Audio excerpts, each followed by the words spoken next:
Hello, and welcome to another edition of Casey's Corner 3. And this one is definitely a lot different because I just want to get some of the thoughts out about the tragic passing of Kobe Bean Bryant. Now, those who know me and grew up with me and all that know how big of a Spurs fan I am and how much of a Kobe hater I was. And I mean, kind of still am, but it's not about the hate that I had growing up as a teenager watching him beat the Spurs in the playoffs and all the glitz and the glam that came with his game. This is about celebrating the fact that we got to watch an all-timer. I mean, I grew up watching an all-timer. He was in the league from when I was 6 to when I was 26. I can literally say that for much of my life, for almost all of my life, it was him and Tim Duncan and them and battling it out as the Spurs and the Lakers were the dynasties in the league.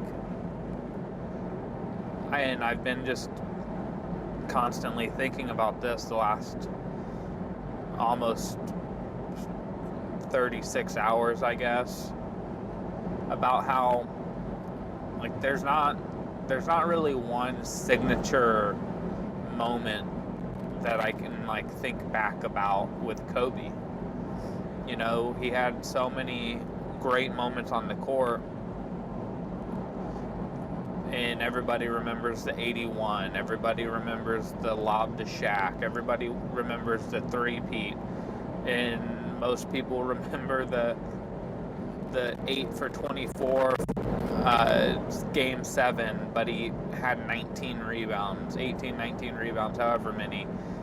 There were so many moments, so many game winners, so many dunks that for me, I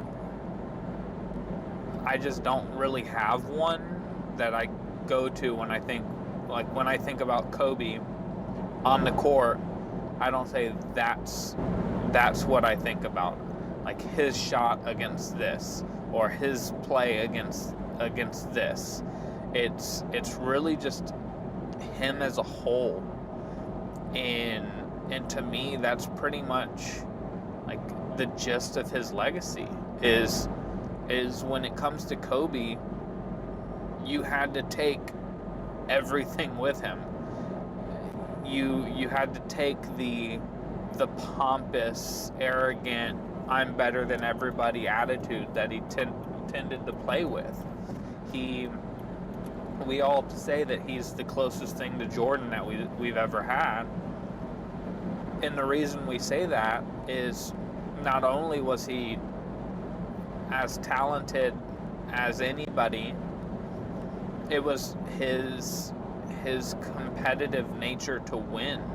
His I'll cut your throat out even if you're my own teammate, if that means I get to hold up a championship trophy. He created this persona about the Black Mamba, which 9 times out of 10, when somebody gives themselves a nickname, they're lambasted.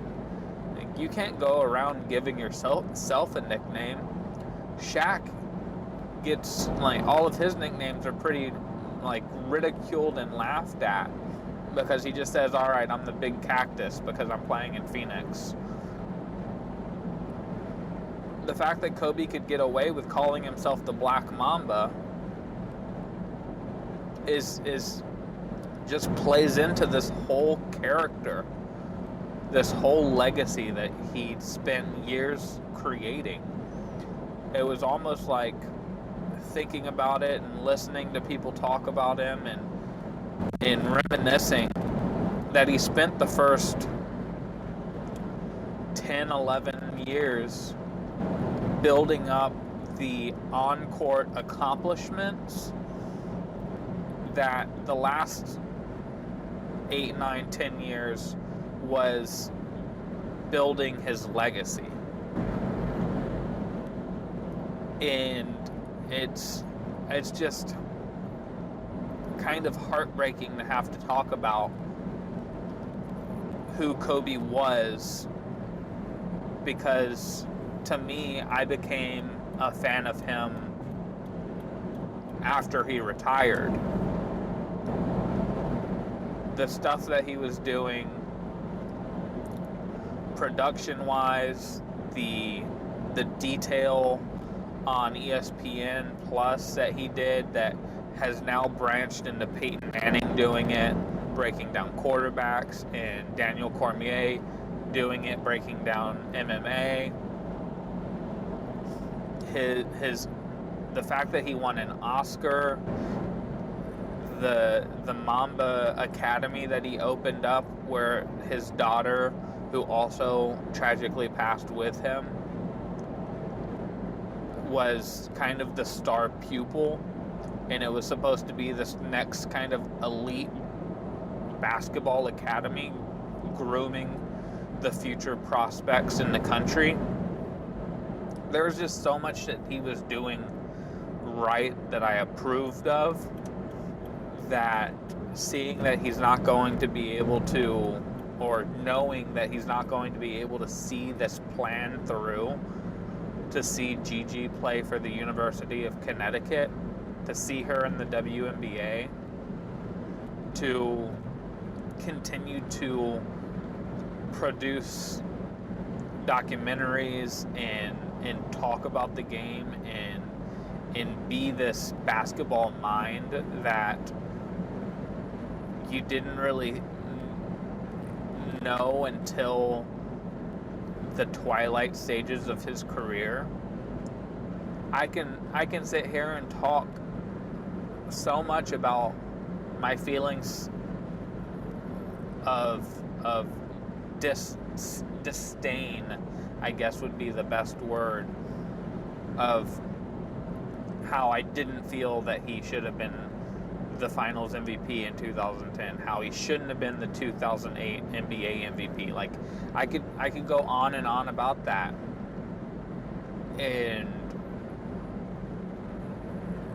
that's part of the Kobe factor, is that it's somewhat similar to LeBron, where you either love the guy and you'll anything that's negative, you'll be like, oh, well, yeah, okay, he didn't pass the ball, but who's he supposed to pass it to? Like, if you love the guy, you will go to war for the guy. You would take a bullet for the guy. Millions of people around the world would have pushed him out of the way of getting on that plane to go into it themselves. Like, those are the types of loyal fans he had. And on the opposite end of the spectrum, you have the people like me who will criticize and roast him, and just anytime we got a chance, try to take him down a notch on the greatest of all time scale. And the fact that even the haters of Kobe still have to put him in the top 15 greatest of all time, I have him in my top 10, is just like, it's unreal to me, the kind of legacy that this guy, who I watch time and time again, and I just had this hate, this anger watching him continue to win. I don't really know how to put this into words. I'm just, kind of now at a point of rambling that I'm just saddened that the NBA, and even further than the NBA, just our our lives lost this person who was going to be doing such good for so long for this sport that I've been in love with for as long as I can remember. It's just it was supposed to be him and Tim Duncan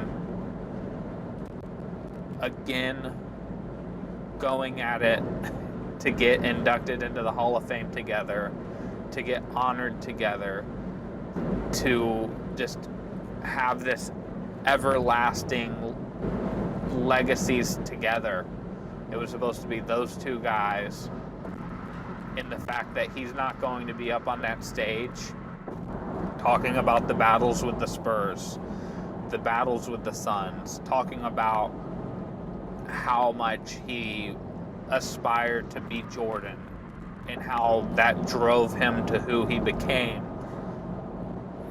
It's, again, to use the same word that I used earlier, it's unreal to think that his Hall of Fame induction is now going to be his family having to talk for him without him being able to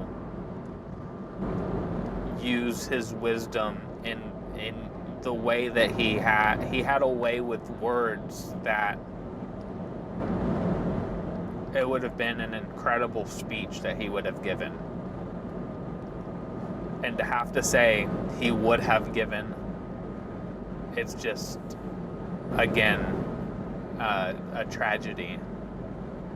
And so those are just, a few of my thoughts on this Kobe Bryant death. I could, like, the other lives that were lost on that helicopter are also tragic, but Kobe Bryant was larger than life. He was a celebrity. He was, like I said, an all-time great basketball player who just, you felt like you felt intertwined with his life as a basketball fan, which is why this one hurts so many people, because for me, you grow up with just rooting against him, and everything you do or everything you watch as a Spurs fan is, how can we beat this guy? And he helps mold your idea of what a team should be and what a fan should be and the guys that you want to root against, and all of that personal stuff that we grow up with. That was who that is why this one hurts so many people, and we're so saddened by it. And we're going to open the Benchwarmers podcast Thursday night talking about this, me, Andrew, and Alvin. But I just wanted to get something done by myself on my way home from work, like I always do with Casey's Corner 3. And unfortunately, this just wasn't a happy one. So I will be talking to you all soon, and keep an eye out for Thursday night's podcast. See you then. We are bandits of a different kind.